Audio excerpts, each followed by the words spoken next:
Good morning વિદ્યાર્થીઓ, NN group ચેનલમાં તમારું સ્વાગત છે. આજે આપણે સ્વાધ્યાય ખેલ મહોત્સવનો સ્વાધ્યાય કરીશું. તો પહેલું છે કે નીચે આપેલા ઉદાહરણ આધારે વાક્યો બનાવો. પહેલું છે ધાવક શ્રિત ધાવતી. ધાવક શ્રિત ધાવંતી. તો પહેલું છે માનવ ક્રીડા પશ્યંતી. માનવ ક્રીડા પશ્યંતી. પછી છે ગજઃ મંદ ચલતી. તેનો આન્સર છે ગજાહ મંદ ચલંતી. પછી છે બાલક શ્રિદ્ધ ગચ્છતિ. બાલકાહ શ્રિદ્ધા ગચ્છન્તિ. પછી છે મહિલા શ્લોક ગાયતી. મહિલાઃ શ્લોક ગાયંતી. પછી છે નીચેના પ્રશ્નોનો જવાબ આપો.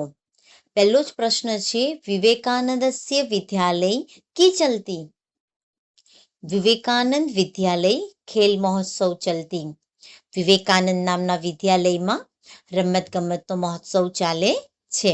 પછી બીજું છે ધાવક કી કુવંતી.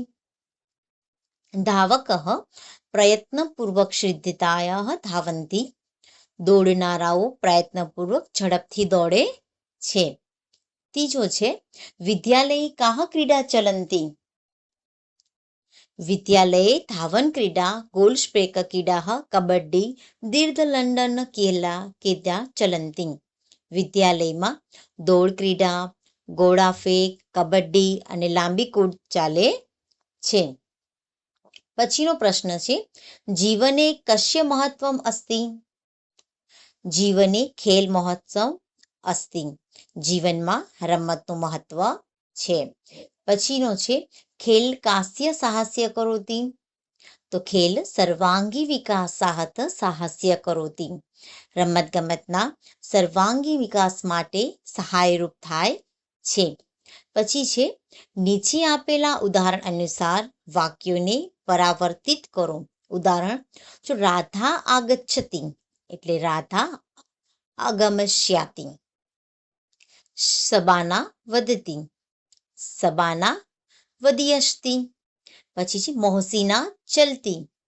તો મોહસીના ચલિષ્યતિ. રમેશ ખાદતી. તો તેનો આન્સર થશે રમેશ ખાદિષ્યતિ. ચોથું છે વેદઃ કથ્યતિ. તેનો આન્સર થશે વેદઃ કથિષ્યતિ. પછી છે નીચે આપેલા ચિત્રમાં રંગ પૂરો અને ચિત્ર પરથી વાક્ય બનાવો. પછી નીચે આપેલા નું શુદ્ધ ઉચ્ચારણ કરો. માત્ર મોટેથી તમારે એનું ઉચ્ચારણ કરવાનું રહેશે.